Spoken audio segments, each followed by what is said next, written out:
I was in tech school at Wilson College in the early 90s.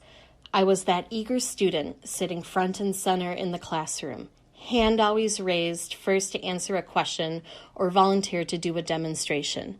I had always loved animals and was thirsty for knowledge. It was fall and my class had started our large animal rotation.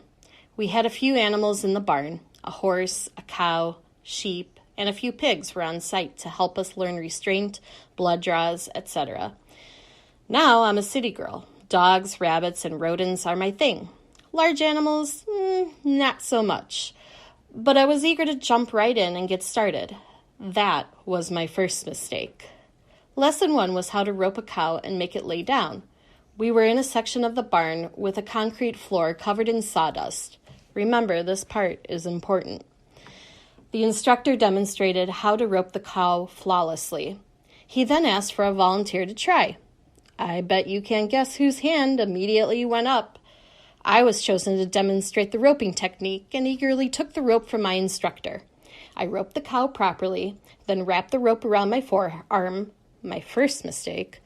I leaned back on my heels, my second mistake, and pulled as hard as I could.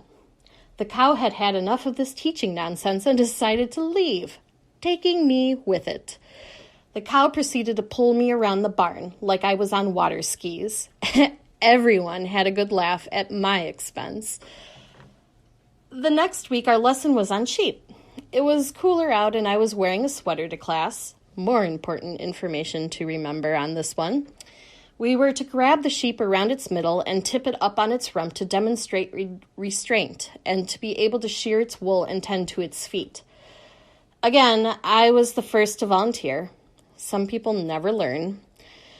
The sheep had spent months in the barnyard and they were full of burrs. I grabbed the sheep around its middle and before I could set it on its rump, it went running. You know how easy burrs stick to hair and wool? Well, they really stick easily to sweaters too. Here I am running with the sheep, trying to unhook my sweater before he pulled it off of me. Even with the mishaps, I passed my large animal rotation with an A. And although I love all animals, I will appreciate the large ones from a distance. This year marks my 27th year as a registered veterinary technician in small animal practice, and I wouldn't have it any other way.